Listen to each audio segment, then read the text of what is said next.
Mahatratra ny volana oktobra indray tsika riavana dia mazava ho azy no hevitra izay manjinitsika dia ny hoe ahoana avozy ny fampon'ny fiangonana, avozy ny fampon'ny fiangonana. Efa nanotranterina tamintsika teo fa mifanindran-dalana indrindra zao loha hevitra manjinitsika izao amin'ny ity antsoina hoe ray volan'ny réformation. Le 31 octobre 1517 no teraka ny réformation. Donc c'est pour cela itsika mankalaza ny réformation na volana octobre, ary zany koa no iresantsika momba ny fanavozana amin'ity volana ity. Raha miresaka tsika manao hoe havozy ny fampon'ny fiangonana, inona no zavatra tokony resahana ao anatin'izany? Zaraiko moa mazava tsara ny afatra. Voalohany dia resantsika le hoe havozy, fa rehefa avy eo dia resantsika amin'ny tapany faharoa hoe inona ary no tokony avozina amin'ny fiainantsika ankehitriny. Resantsika avy hatrany ary zany ny famaritana tsotsotra ny teny hoe fanavozana, na azontsika ny teny hoe havozy. Ny teny hoe avozy ny fanavozana dia avy amin'ny folo-teny hoe vao. Ny hoe vao dia ny fahazontsika azy rehetra dia hoe misy zavatra vaovao ao zany, misy zavatra vaovao ao matoa resahana zany ny fanavozana. Ka ny teny hoe vao dia manainga antsika hiavao sy hanavao. Ny teny hoe vao dia manainga antsika hiavao sy hanavao, mba hahatonga antsika ho vaovao mazava ho azy. Ny hoe miavao dia izao ao anatintsika mihitsy no amboarina, karakaraina, misy fikolokoloana, fikarakarana ao anaty, izay dia antsoina hoe mihavao. Ary rehefa vaovao ilay ao anaty dia lasa afaka manavao, izany hoe izay rehetra avy niavao dia afaka maneno no afaka manavao ny hafa. Izay avy mikarakaray no afaka mikarakara ny hafa. Izay avy nandray ilay fanavozana no afaka mitondra fanavozana ho an'ny hafa. Izay zany ny zavatra lehibe. Avontsika faritana tsotsotra ihany koa ny teny hoe fanavozana, azo adika hoe mifoha, satria ny antsoina hoe fiavozana dia azo adika koa hoe mifoha, miala amin'ny toromaso mpanahiny makany amin'ny fifoazana, izany hoe miala amin'ny aizina makany amin'ny mazava. Raha tsorona zany dia tena miresaka fahaterahana indray mihitsy ity antsoina hoe fanavozana ity. Miresaka fahaterahana indray izay mampahatsiaro antsika ny resaka izay nifanaovan'i Jesoa sy Nikodemosy eo amin'ny Jaona 7. Ilay nilazana fa tsy maintsy ateraka indray vao mahazo mandova ny fanjakan'ny lanitra. Ary ny antsoina hoe ateraka indray dia ireo izay nolazain'i Jesosy fa tsy maintsy ateraky ny rano sy ny fanahy. Izay ateraky ny nofo izy dia nofo, fa izay ateraky ny fanahy dia fanahy. Ka io ateraky ny fanahy io zany no lalana izorana ho any amin'ny fanjakan'ny lanitra tenenina tanjon'ny kristianina. Fa io ihany koa ny antsoina hoe fiavozana na fanavozana. Ny fanavozana dia fanafanana ny finoana, fanafanana ny finoana na filaza azy indray dia hoe redynamisation. fanomezana hery indray, fandrisiana indray, fampaherezana indray ny finoana mba tsy hatonga azy angatsika intsony, tsy angatsika foana. Ary eo le tenen'ny soratra masina hoe tsika tsy naman'izay mihemitra ho amin'ny fahaverezana fa naman'izay mino ho amin'ny famonjena ny fanafanana ny finoana, na azo lazaina koa zany hoe fanamafisam-pinoana ny fanavozana. Io zany le tenenitsika hoe édification spirituelle, fanamafisana na fitezam-pinoana mba hatonga azy voakolokolo lalandava. Raha miresaka fanavozana tsika dia inona no ambaran'ny soratra masina? Dia lehibe ny ambaran'ny soratra masina, fa ny zavatra voalohany izay resahana dia zao: raha vao miresaka fanavozana tsika dia ny tenin'Andriamanitra dia mitarika antsika ho any amin'ny fiverenana andoharano.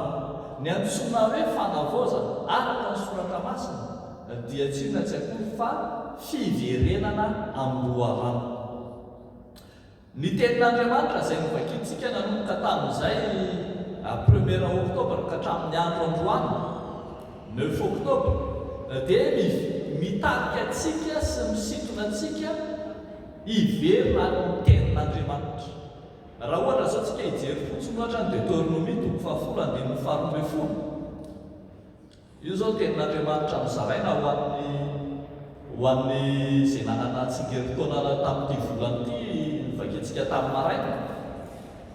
Deutéronomie 10:12 dia mitaona ny mpino hiverina any amin'ny didin'Andriamanitra, ny lalàn'Andriamanitra. Zao tenenina kosa izy hoe inona moa no ilain'i Jehovahandriamanitra aminao afa-tsy ny atao ohatran'i Jehovahandriamanitra andeha amin'ny lalàny rehetra, ho tia azy amin'ny fonao rehetra sy ny fananao rehetra, hitandrina ny didin'i Jehova sy ny lalàny izay andidiko anao anio.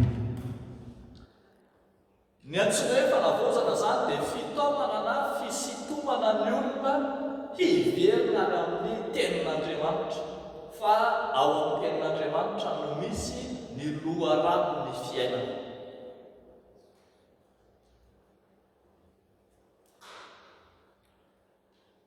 Fa ny fanavozana koa etsy an-danin'izay dia mampahatsiahy antsika ny amin'ny antso sy ny fifidianan'Andriamanitra.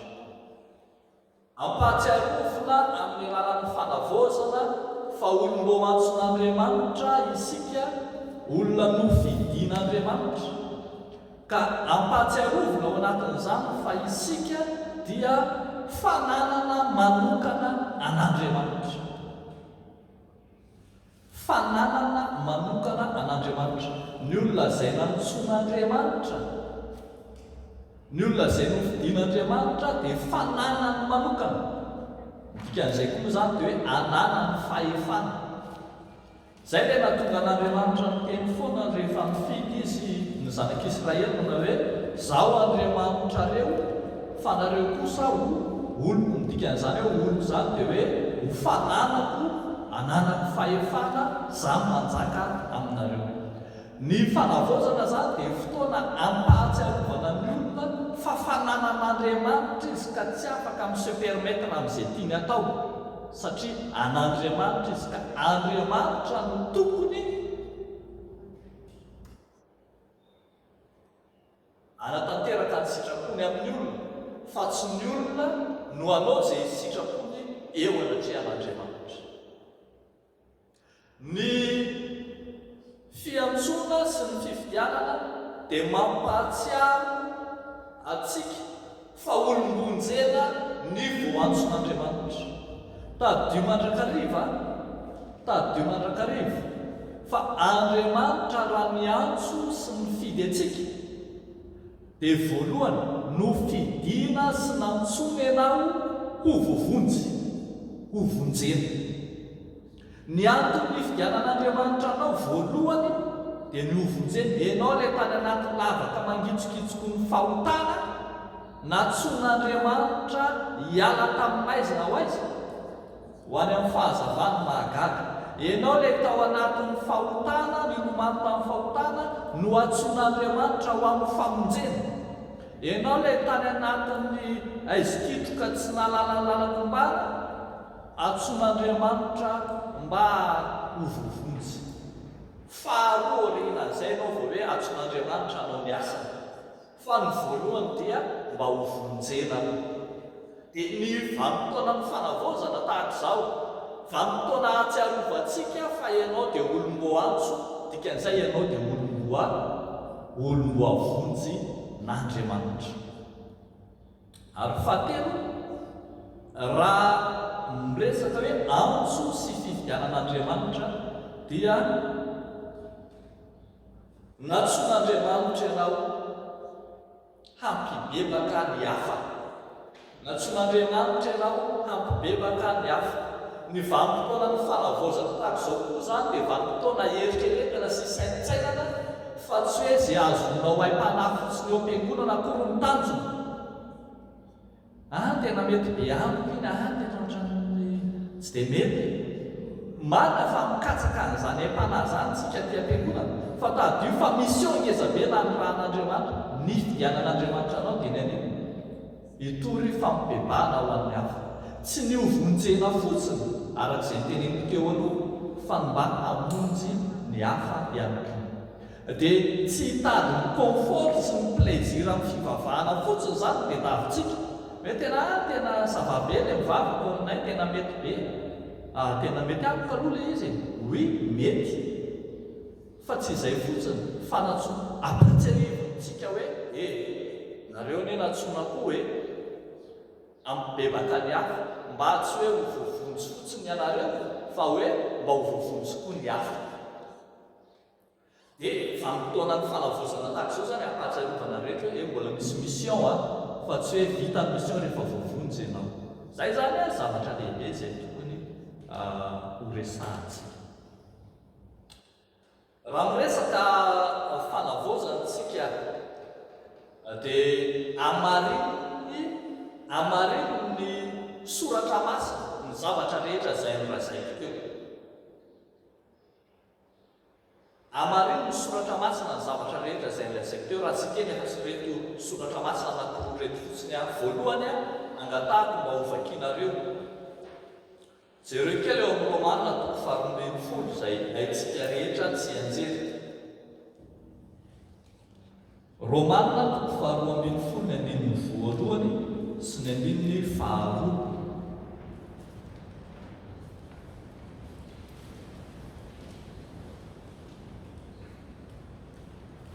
Mba misy mamaky kely azafady.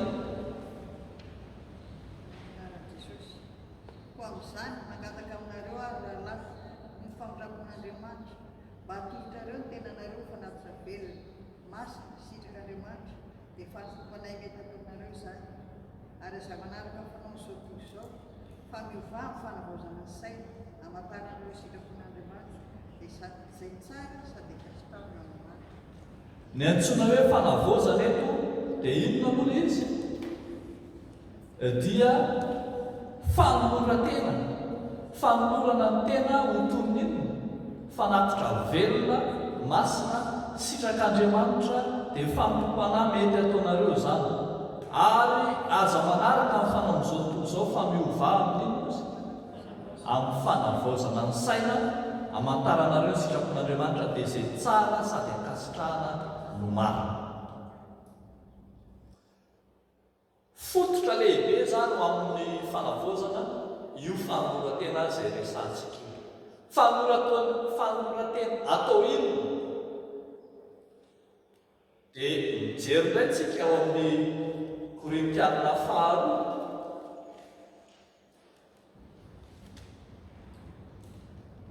toko 5 andininy 17.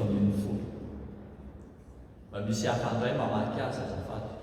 Korintianina faharoa toko 5 andininy 17.